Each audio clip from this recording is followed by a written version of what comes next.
शुक्लांबरधरं विष्णुं शशिवर्णं चतुर्भुजं प्रसन्नवदनं ध्यायेत् सर्वविघ्नोपशान्तये अगजाननपद्मार्कं गजाननमहर्निशम् अनेकदन्तं भक्तानाम् एकदन्तमुपास्महे। गुरुब्रह्मा गुरुर्विष्णु गुरुर्देवो महेश्वरः गुरुस्साक्षात् परब्रह्म तस्मै श्रीगुरुवे नमः। सदाशिवसमारम्भां शङ्कराचार्यमध्यमाम् अस्मदाचार्यपर्यन्तां वन्दे गुरुपरम्परां। सशङ्खचक्रं सकिरीटकुण्डलं सहस्रं सरसीरुहेक्षणं सहारवक्षस्थलशोभिकौस्तुभं नमामि विष्णुं शिरसाचतुर्भुजं। श्रीराघवं दशरथात्मजमप्रमेयं सीतापतिं रघुकुलान्वयरत्नदीपम् आजानुबाहुम् अरविन्ददलायताक्षं रामं निशाचरविनाशकरं नमामि। श्रीगुरुभ्यो नमः। అందరికీ నమస్కారం। జై శ్రీరామ్। పోయిన వారం మనం ఎంతవరకు చెప్పుకున్నాం? కలిపురుషుడు గోవు రూపంలో ఉన్నటువంటి ధర్మదేవతని కాలితో తన్నడం, అలాగే తన్నుతున్నటువంటి కలిపురుషుణ్ణి, గోవు రూపంలో ఉన్నటువంటి ధర్మదేవతని తంతున్నటువంటి కలిపురుషుణ్ణి పరీక్షణ్ మహారాజు చూశాడు, నిర్బంధించాడు, ప్రశ్నించాడు. ఎందుకు నువ్వు తంతున్నావని చెప్పి అడిగాడు. విన్నాం, అదంతా కూడా మనం విన్నాం. అప్పుడు కలిపురుషుడు చెప్పుకున్నాడు, ఇది నా యుగం, పరమేశ్వరుడు నాకు స్వేచ్ఛనిచ్చాడు, సృష్టి నిర్ణయించినటువంటి బ్రహ్మగారు నాకు స్వేచ్ఛనిచ్చాడు, కాబట్టి నువ్వు అడగడానికి వీల్లేదు మహారాజా, ఇది నా యుగము, నా ప్రభావం ఎక్కువ ఉంటుంది, అది నాకు పరమేశ్వరుడు ఇచ్చినటువంటి వెసులుబాటు అని చెప్పాడు. పరీక్షిత్తు కూడా నీ యుగమైనా సరే నిన్ను నియంత్రిస్తాను, నిన్ను రిస్ట్రిక్ట్ చేస్తాను కొన్ని చోట్ల వరకు అని చెప్పాడు. ఏ చోట్ల రిస్ట్రిక్ట్ చేస్తానని చెప్పాడు? ఒక 10 చోట్ల ఇచ్చాడు. ప్రాణివధ, స్త్రీ, జూదము, మద్యపానము, అసత్యము, మదము, మాత్సర్యము, కామము, హింస, వైరము, అన్నిటికీ మించి ధనము, బంగారము, ఈ ప్లేసెస్ ఇచ్చాడు. ఈ ప్లేసెస్లోనే నువ్వు ఉండాలి, ఈ స్థానాల్లోనే నువ్వు ఉండాలి అని చెప్పి మన పరీక్షణ్ మహారాజు కలిపురుషుడికి నియంత్రణ విధించాడు. అంతవరకే ఉండాలి అని చెప్పాడు. చాలు అని చెప్పి కలిపురుషుడు కూడా అన్నాడు. ఎందుకు చాలు అన్నాడు? అసలైనవి 2 ఉన్నాయి కదా, ధనము, బంగారము, దాంతోనే కదా అంతా నడుస్తోంది. ఆ ధైర్యంతో చాలు అన్నాడు. ఒక్క నిమిషం.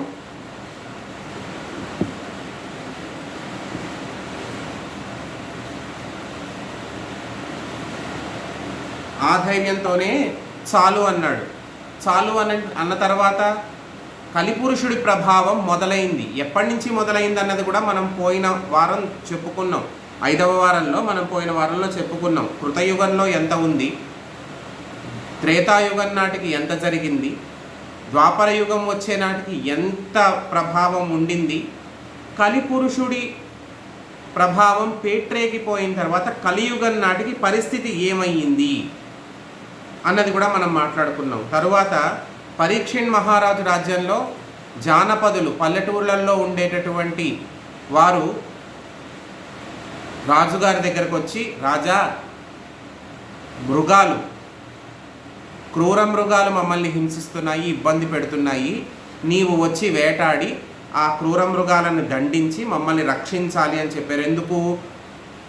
పల్లెటూళ్ళల్లో, జనపదాల్లో ఉండేటటువంటి వాళ్ళ రక్షణ కూడా జనపదాలనే కాదు, నగరాలైనా జనపదాలైనా ఏదైనా సరే, రాజ్యము అన్న తర్వాత రాజ్యం యొక్క రక్షణ బాధ్యత ఎవరిది? రాజుగారిది. మరి అలాంటప్పుడు ఎవరినైనా సరే రక్షించాల్సిన బాధ్యత రాజుగారిది ఉన్నప్పుడు వేటాడడంలో తప్పు లేదు. వేటాడడానికి వెళ్ళాడు పరీక్షణ్ మహారాజు. వెళ్ళినప్పుడు ఏం జరిగింది? వేటాడడం పూర్తయింది, క్రూర మృగాల్ని పారద్రోలాడు, పరిగెత్తించాడు, పంపించేశాడు, చాలా మటుకు సంహరించాడు. అక్కర్లేదు అన్న చోట పరిగెత్తించి, అంటే అవి పారిపోయేలా చేసి వాటిని దూరం చేశాడు. ప్రజలందరూ కూడా బాగానే ఉన్నారు. కానీ రాజుకి దాహం వేసింది. పరీక్షణ్ మహారాజుకి శమీక మహర్షి ఆశ్రమంలోకి వెళ్ళిన తరువాత రాజు యొక్క మనఃప్రవృత్తి మారిపోవడం మొదలయ్యింది. మొదట అడిగాడు, దాహంగా ఉంది అని చెప్పి. శమీక మహర్షి ఏమో చాలా తపస్సులో లీనమైపోయి సమాధి స్థితిలో ఉన్నాడు శమీక మహర్షి. కానీ పరీక్షణ్ మహారాజు నేను రాజుని అనేటటువంటి గర్వంతో కాస్త ప్రవర్తించాడు. ఆ ప్రవర్తన వలనే మన ప్రవృత్తి మారిపోయి మొదట శాంతంగా అడిగాడు, తర్వాత నెమ్మదిగా గట్టిగా అడగడం మొదలుపెట్టాడు. ఆ తరువాత అహంకారం పెరిగిపోయి చచ్చిపోయి పడి ఉన్నటువంటి ఒక పాము శరీరాన్ని తీసుకొచ్చి, పాముని తీసుకొచ్చి శమీక మహర్షి మెడలో వేసి వెళ్ళిపోయాడు. ఇదంతా గమనిస్తున్నటువంటి ఆశ్రమంలో ఆడుకునేటటువంటి పిల్లలు ఉంటారు కదా, ఇతర ఆశ్రమవాసుల యొక్క సంతానము పిల్లలు వాళ్ళు ఉంటారు కదా, వాళ్ళందరూ దాన్ని గ్రహించి దాన్ని గమనించి శమీక మహర్షి కొడుకైనటువంటి శృంగికి చెప్పారు. శృంగి ఆగ్రహించాడు.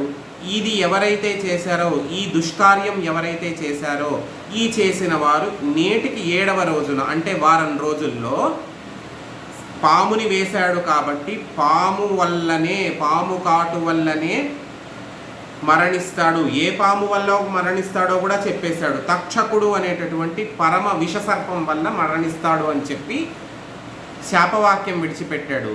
తేరుకున్నటువంటి శమీక మహర్షి శృంగిని అడుగుతాడు. ఆయన దేశమేలే రాజు, ఏదో ఆవేశంలో కాస్తో కూస్తో ఆవేశంగా ప్రవర్తించి ఉండొచ్చు, అహంకరించి ఉండొచ్చు. కానీ మనం తపోవన వాసులం, ఆశ్రమ వాసులం. మనం ఇలా మనకి శపించేటటువంటి శక్తి ఉంది అనేటటువంటి అహంకారంతో మనం కూడా అహంకరించి ప్రవర్తించచ్చా? నువ్వు ఎంతటి తప్పు చేశావు అని అడిగాడు. మరి మనస్ప్రవృత్తి మారడం అనేటటువంటిది పరీక్షణ్ మహారాజుకి జరిగింది, అలాగే శృంగికి కూడా జరిగింది. మనం అది గ్రహించామా? శృంగికి జరిగింది కదా. శృంగి కూడా ఏం చేశాడు?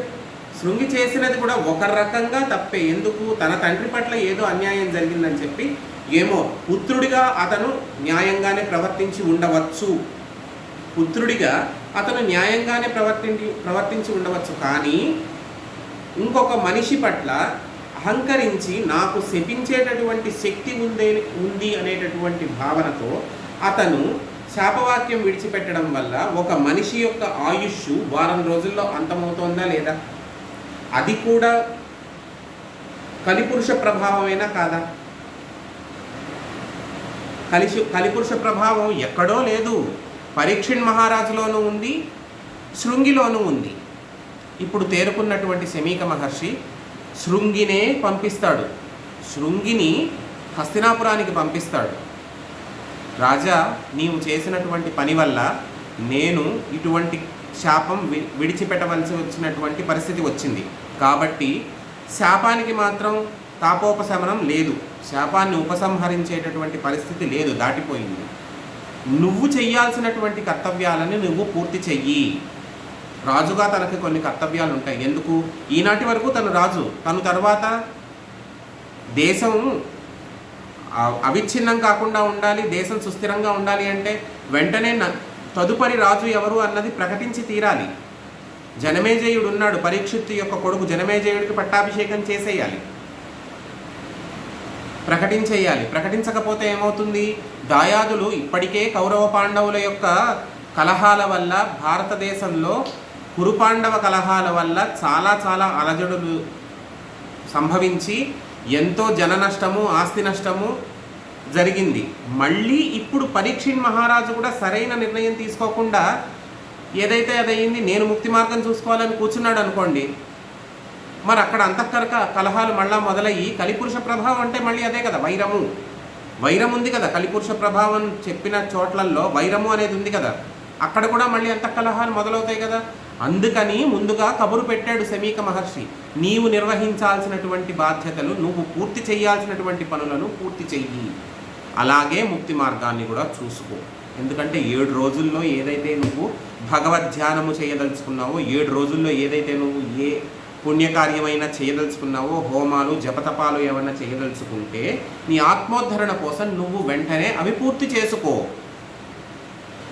అని చెప్తే జనమేజయుణ్ణి నిర్ణయిస్తాడు, తదుపరి రాజుగా నిర్ణయిస్తాడు. కానీ తనను తాను ఉద్ధరించుకోవడం కోసం పెద్దలు చెప్పినటువంటి సలహాను పాటిస్తాడు. పెద్దలు చెప్పినటువంటి సలహా అంటే ఏంటి? రాజా, నీవు ఎంతో చక్కగా రాజ్య పరిపాలన చేసావు, బాగానే ఉంది. కానీ నువ్వు నీ యొక్క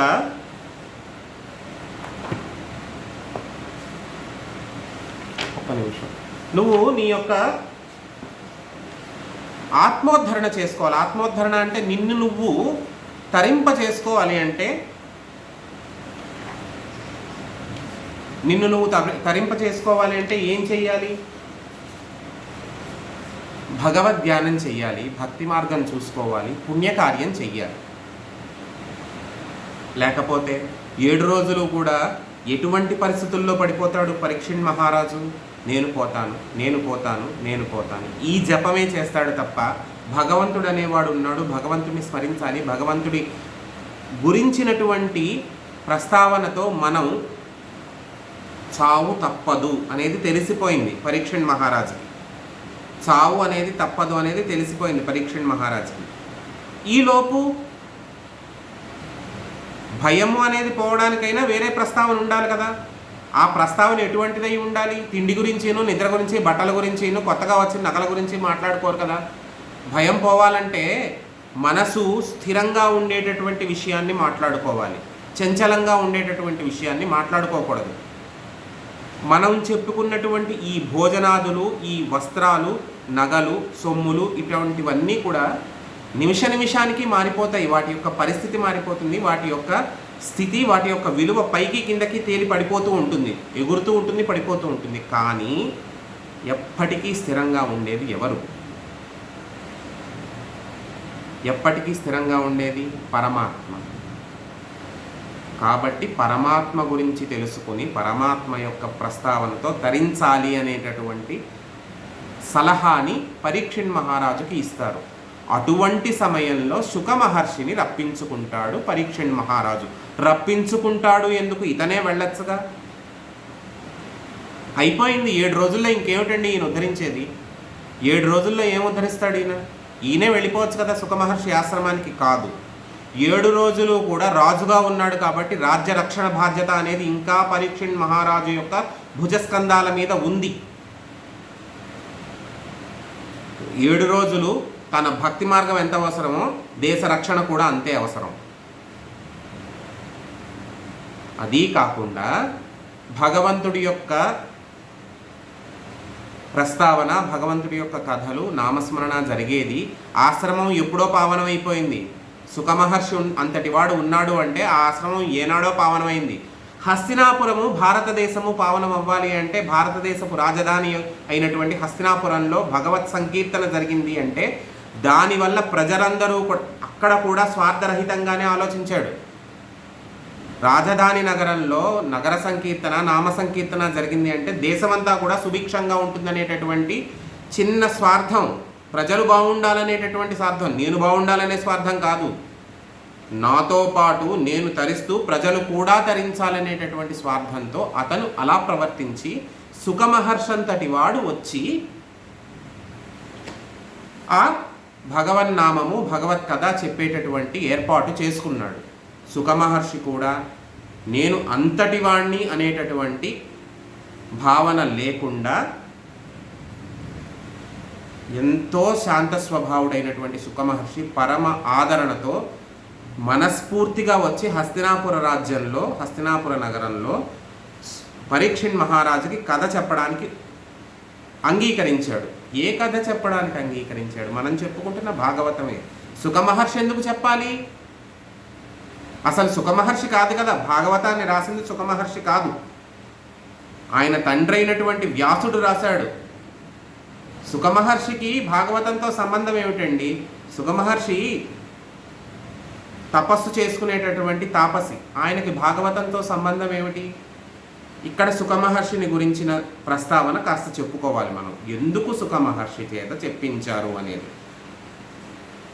సుఖమహర్షి ఒకానొక సమయంలో చతుర్ముఖ బ్రహ్మగారికి సృష్టి చేస్తున్నారు, లోకాన్ని సృష్టిస్తున్నాడు, జీవుల్ని సృష్టిస్తున్నాడు, జంతుజాలాన్ని సృష్టిస్తున్నాడు, అన్నిటినీ సృష్టిస్తున్నాడు. ఒక అనుమానం వచ్చింది, ఒక చిరాకు వేసేటటువంటి ఒక సందర్భం వచ్చింది.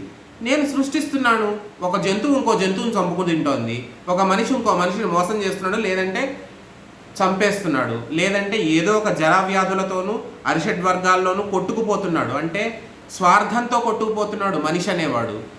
అసలు ఈ తలరాత అనేటటువంటిది కానీ, ధర్మము, కర్తవ్యము, రాగద్వేషములు, ఏది పాటించాల్సిన అవసరం లేనటువంటి ఒక జీవి అనేది భూమి మీద పడితే ఎలా ఉంటుంది? అర్థమవుతోందా? మనందరికీ తలరాత, కర్తవ్యము, కర్మ అనేది ఉంది. మనం చేయాల్సిన కొన్ని కర్తవ్యాలు అవి ఉన్నాయి. కానీ అసలు అవి ఏవి అవసరం లేని మనిషి అనేవాడంటూ ఒకడు ఉంటే ఆ మనిషి అసలు ఎటువంటి పరిస్థితుల్లో ఉంటాడు? అటువంటి మనిషిని చూడాలనుంది అని అనుకున్నాడు. ఎవరు అనుకున్నారు? దేన్నైనా సరే సృష్టించగలిగినటువంటి చతుర్ముఖ బ్రహ్మగారు అనుకున్నారంటే దేవతలకు కూడా అప్పుడప్పుడు కోరికలు, కామాలు ఉంటాయి. ఆ కోరికలోంచి పుట్టినవాడే సుఖమహర్షి. అసలు కర్మఫలితం అనేదే అవసరం లేని వాడిని చూడాలంటే ఎలా ఉంటాడు అనేది ఆలోచించుకున్నాడు చతుర్ముఖ బ్రహ్మగారు. అలా పుట్టిన వాళ్ళు ఇద్దరు. ఒకళ్ళు సుఖమహర్షి, ఇంకొకరు వామదేవుడు. వామదేవుడి ప్రస్తావన మనం ఇంకొకసారి ఎప్పుడైనా చూద్దాం. భాగవతాంతర్గతంలోనే భాగవత కథల్లో భాగంగానే వామదేవుడి గురించి కూడా వస్తుంది, ఎక్కడొక్కడ చెప్పుకుందాం. ప్రస్తుతం సుఖమహర్షి గురించినటువంటి ప్రస్తావన వస్తుంది కాబట్టి ఈ సుఖమహర్షి వ్యాసుడి యొక్క కొడుకు. కర్మఫలం అనేదే లేదు అనుకుని ముందే అనుకున్నాడు కదా. అసలు ఆయనకు ఎటువంటి రాగద్వేషాలు ఉండవు, ఎటువంటి అరిషడ్వర్గాల యొక్క ప్రభావము ఆయన మీద ఉండదు. ఆయనకి ఏది అక్కర్లేదు, ఆయన దేన్ని కోరుకోడు. మరి ఎలా ఉంటాడు?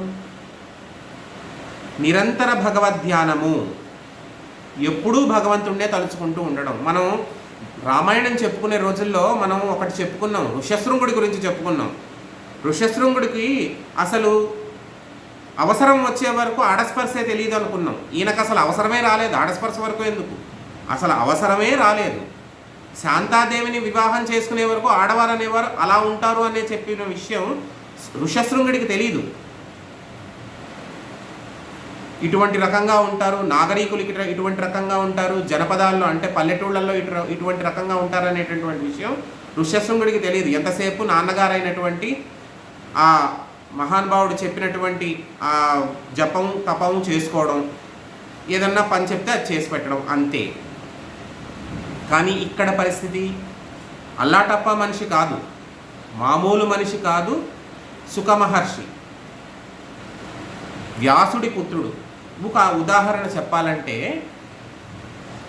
సుఖమహర్షి యొక్క పరిస్థితి లోకానికి కూడా తెలుసు.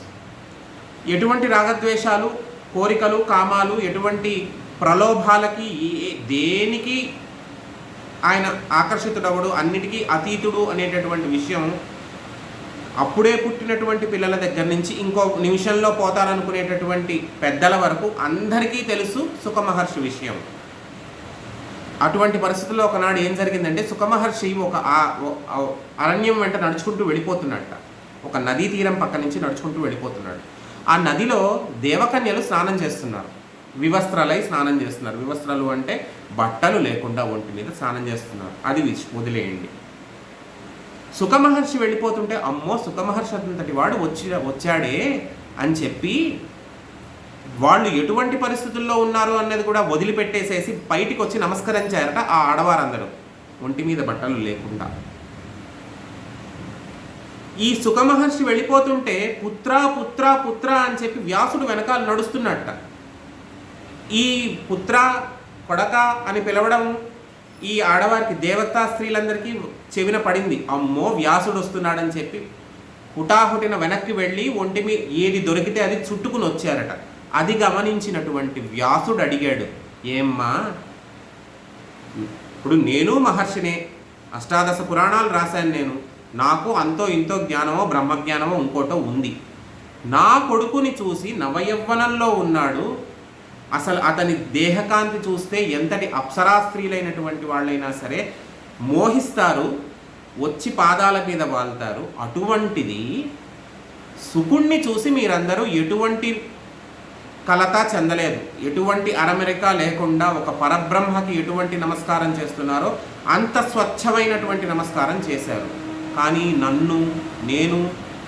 నేను కంటపడేసరికి మీరు ఉన్నట్టుండి వెనక్కి వెళ్ళి బట్ట చుట్టుకుని వచ్చారు. మీరు చుట్టుకొచ్చినందుకు కాదు, మీరు మనస్సుల్లో అసలు ఏమనుకుంటున్నారు అనేటటువంటి ప్రశ్న వేశాడు వ్యాసుడు. దానికి ఈ దేవతా స్త్రీలు అప్సరలు వీళ్ళు సమాధానం చెప్పారు. ఏమిటంటే, వ్యాసదేవ అని ఎందుకంటారు? వ్యాసుడు విష్ణువు యొక్క అంశ. వ్యాసదేవ, నువ్వు ఎంతటి బ్రహ్మజ్ఞానివైనా సరే సంసార సుఖము అనేది నీకు తెలుసు, స్త్రీ శరీరము అనేది నీకు తెలుసు, ఆ లౌల్యం ఏంటో తెలుసు, ఆ అట్రాక్షన్ ఏంటో తెలుసు.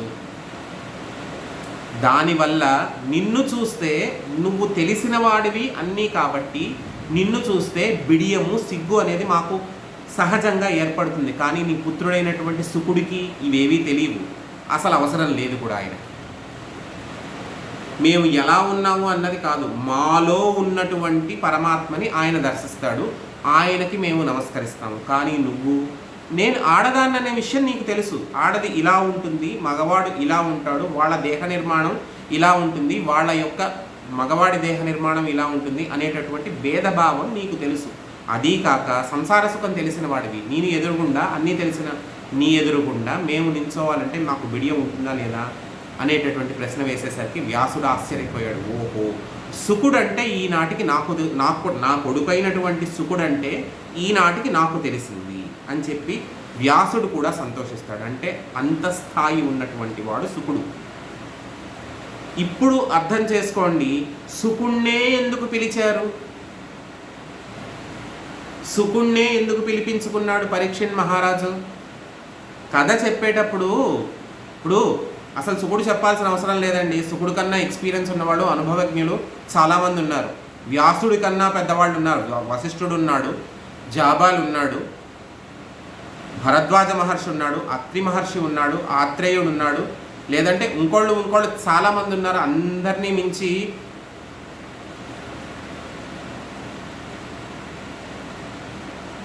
ఒక నిమిషం, మనకి రామాయణాంతర్గతంగా ఆదిత్య హృదయాన్ని అనుగ్రహించాడు అగస్త్యుడే ఉన్నాడు. అగస్త్యుడు చెప్పాడంటే అసలు ఇంకా దానికి తిరుగుండదు. కానీ శుకుణ్ణే ఎందుకు పిలిచారు? శుకుడికి ఇప్పుడు ఒక కథ చెప్పేటప్పుడు ఏంటంటే, న్యాయపరంగా అన్ని పాత్రలని ఒకే రకంగా అర్థం చేసుకుని చెప్పుకోవాలి. ఇప్పుడు వాల్మీకి గారు రామాయణం రాసినప్పుడు కూడా చాలా జడ్జిమెంటల్గా రాశాడు ఆయన. ఈ పాత్ర ఇలాంటిది, ఈ పాత్ర ఇలాంటిది, ఈ పాత్ర ఇలాంటిది.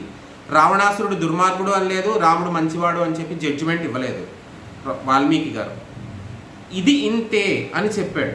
అలాగే ఆ స్థాయిలోనే చెప్పాలి. చెప్పేటప్పుడు, కథ చెప్పేటప్పుడు ఆ స్థాయిలోనే చెప్పాలి.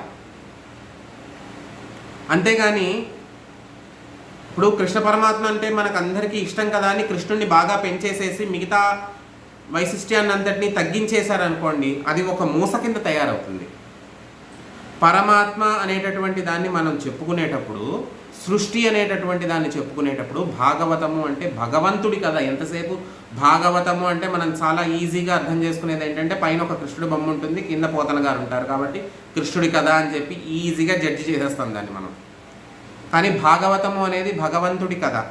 అది కూడా ఎటువంటి భగవంతుడి కథ? భాగవతము. అమ్మవారు లలితా పరమేశ్వరి సృష్టి స్థితి లయలని ముగ్గురిని నియమిస్తుంది. బ్రహ్మని, విష్ణువుని, మహేశ్వరుని. ఎటువంటి పరిస్థితుల్లో నియమిస్తుంది? తనీయాంశం పాంసం తవచరణ పంకేరుహభవం విరించి సంచిన్వన్ విరచయతి లోకాన వికలం వహత్యేనం సౌరిహి కదమపి సహస్రేణ శిరసాం హరస్సంక్షుధ్యైనం భజతి బసితో దూడిన విధిం. సౌందర్యలహరిలో చెప్పబడింది ఇది. ఏంటి?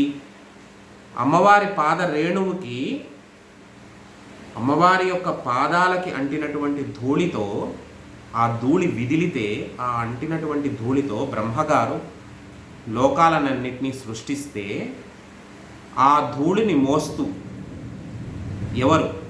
1000 పడగల తల్పమైనటువంటి ఆదిశేషుడు ఆ లోకాలన్నింటినీ మోస్తూ ఉంటే, శ్రీ మహావిష్ణువు ఆ లోకాలన్నింటినీ పోషిస్తాడు. అంటే అడ్మినిస్ట్రేషన్ చేస్తాడు, మెయింటెనెన్స్ చేస్తాడు. ఆ లోకాలన్నీ లయమైపోయి బూదిగా పడిపోతే ఆ బూదిని పరమేశ్వరుడు ఒంటికి రాసుకుంటాడు. ఇన్ని రకాలుగా మారుతున్నటువంటి సృష్టిని పోషిస్తున్నటువంటి పరమాత్మ ఎవరు? శ్రీ మహావిష్ణువు. శ్రీ మహావిష్ణువు ద్వారా జరిగినటువంటి సృష్టి అంటే ఆయన్ని సెంటర్ చేసుకుని మిగిలిన అనుసంధానంగా జరిగినటువంటి క్రమం అంతటినీ కూడా భాగవతము అంటారు. మీకు చాలా చోట్ల మనకేంటంటే భాగవతం అనేసరికి మహావిష్ణువు లేదంటే కృష్ణుడు ఇలా అనుకుంటాం. మరి క్షీరసాగర మదనం జరిగినప్పుడు పరమేశ్వరుడు వచ్చి గరళాన్ని తీసుకుంటాడు. మరి శివుడి కథ కూడా చెప్పుకోవాలిగా. సుబ్రహ్మణ్య స్వామి యొక్క జననం మనకి తెలియాలి. అది కూడా భాగవతాంతర్గతంగా వస్తుంది.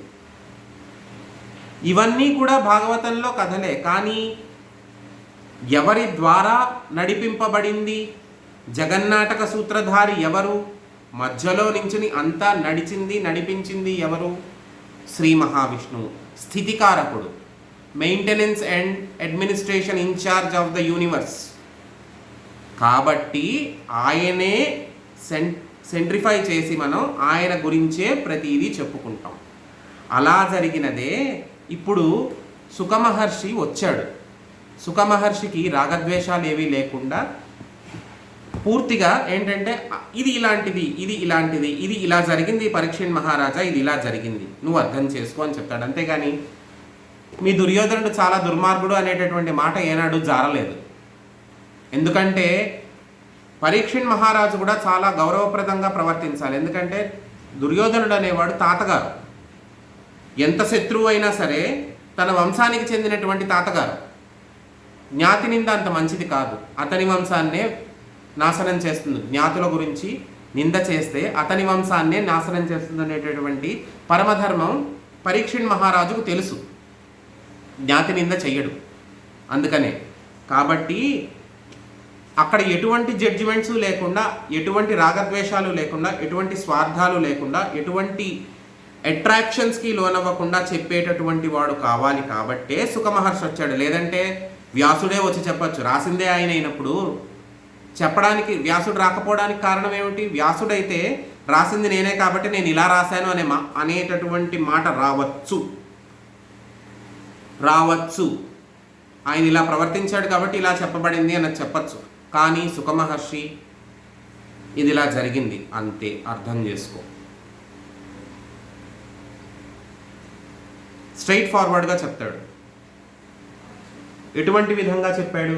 ద్వైపాయనుండు మా తండ్రి ద్వాపరవేళ బ్రహ్మ సంహితమైన భాగవతున్ పఠనంబు చేయించే బ్రహ్మతత్పరుండనై యుత్తమ శ్లోక లీలోత్సవమున నా కృష్ణ చిత్తుండనై పఠించితి. నీవు హరిపాద భక్తుండవకుట చేసి ఎరిగింతు వినవయ్య ఈ భాగవతము విష్ణు సేవా బుద్ధి విస్తరిల్లు. మోక్షకాముకునకు మోక్షంబు సిద్ధించు భవభయంబులెల్ల వాసిపోవు. యోగి సంగమునకు ఉత్తమ వ్రతంబు వాసుదేవనామ వర్ణనములు. మా తండ్రి వైశంపాయనుడు అంటే వైశంపాయన మహర్షి యొక్క అంశ, విష్ణువు యొక్క అంశ, ఇన్నీ కలిసినటువంటి వ్యాస మహర్షి. వ్యాసాయ విష్ణురూపాయ వ్యాసరూపాయ విష్ణువే నమో వై బ్రహ్మనిదయే వాసిష్ఠాయ నమో నమః అని చెప్పి మనం విష్ణు సహస్రనామ స్తోత్రం చేసేటప్పుడు ధ్యాన శ్లోకాల్లో చెప్పుకుంటున్నాం. గుర్తుందా అందరికీ? వ్యాసాయ విష్ణురూపాయ వ్యాసరూపాయ విష్ణువే నమో వై బ్రహ్మనిదయే వాసిష్ఠాయ నమో నమః అని చెప్పి వ్యాస మహర్షికి తొలి నమస్కారం చేసిన తరువాతే విష్ణుమూర్తి యొక్క నామాలు చెప్పుకుంటున్నాం. అటువంటి వ్యాస మహర్షి, అంత గొప్పవాడైనటువంటి వ్యాస మహర్షి నా తండ్రి నాకు తాను రచించినటువంటి ఈ భాగవతాన్ని అంతటినీ కూడా నాకు కూడా చెప్పాడు. ఆయన చెప్పినప్పుడు ఆ శ్లోకాలన్నిటినీ నేను పఠించి ప్రతిదీ కూడా పరబ్రహ్మతత్వాన్ని, విష్ణువు యొక్క లీలని, ఆయన యొక్క అవతార విశేషాన్ని నేను తెలుసుకున్నాను. నువ్వు పరమ విష్ణు భక్తుడివి, పరమ ధార్మికుడివి అనేటటువంటి పేరు నీకు ఉన్నది కాబట్టి ఓ పరీక్షణ్ మహారాజా, నీకు ఈ సంక్లిష్ట సమయంలో నీకు ఆ భాగవత కథని నేను చెప్తాను, నువ్వు విను. పరమ శ్రద్ధగా విను. ఏమని చెప్పాడు? చాలా శ్రద్ధగా విను అని చెప్పాడు. ఈ పరమ శ్రద్ధగా విను అనే మాట మనకి ప్రతి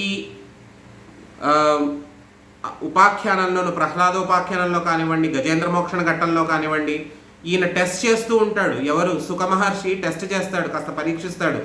శ్రద్ధ పెట్టి వింటున్నాడా లేదా, లేకపోతే ఉత్తిరే వింటున్నాడా, ఏదో వినాలి కాబట్టి వింటున్నాడా అనేటటువంటి విషయాన్ని పరీక్షిస్తూ ఉంటాడు సుఖ మహర్షి.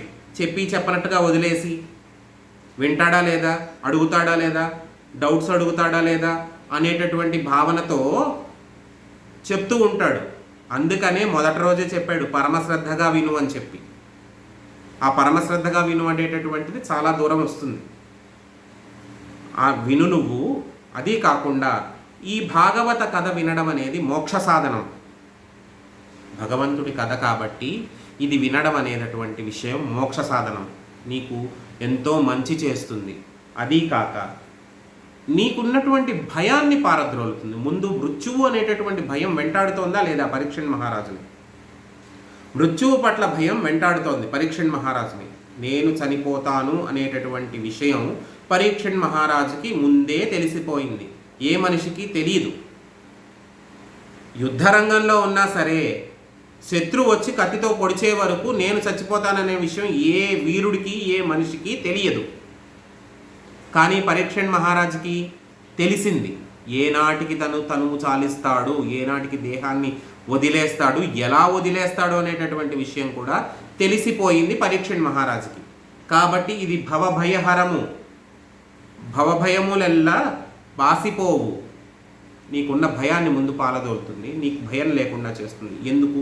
భగవన్నామని చెప్తున్నాం కాబట్టి. అదీ కాకుండా యోగి సంగమునకు ఉత్తమ వ్రతంబు.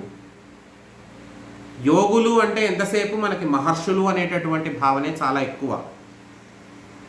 చాలామందికి ఉన్నటువంటి భావన ఏంటంటే సన్యాసాశ్రమం తీసుకున్నటువంటి వారు మాత్రమే యోగులు అనేటటువంటి భావన. అది కరెక్టే, నిజమే. కానీ మనకి ఇంతకుముందు మనం చర్చించుకున్నట్టుగా జనక మహారాజు, బలి, ప్రహ్లాదుడు వీరందరూ కూడా యోగుల కిందకే వస్తారు. ఎందుకు? పరమధార్మికులు. ఎప్పుడూ కూడా పరమాత్మ యొక్క చింతనతోనే ఉన్నారు. ఆయన యందే దృష్టి పెట్టుకుని వారి కర్తవ్యాలను చేశారు కాబట్టి వారందరూ కూడా సమ్మతించారు. అవును, నిజమే, మనం ఇది ఇలా చేసుకుంటే బాగుంటుంది, ఇది ఈ భగవత్ కథలన్నీ ఇలా వింటే నీకు ముక్తి వస్తుందనేటటువంటి విషయాన్ని యోగులందరూ కూడా సమ్మతించారు. కాబట్టి ఓ పరీక్షణ్ మహారాజా, నేను చెప్తాను, నువ్వు విను. నువ్వు తరిస్తావు, నీ వల్ల అందరూ తరిస్తారు అనేటటువంటి విషయాన్ని చెప్పాడు. మనం ఇక్కడ ఈ సెషన్ని ఇక్కడ ఒకసారి బ్రేక్ చేసుకుని నెక్స్ట్ వెంటనే లాగిన్ అవ్వండి.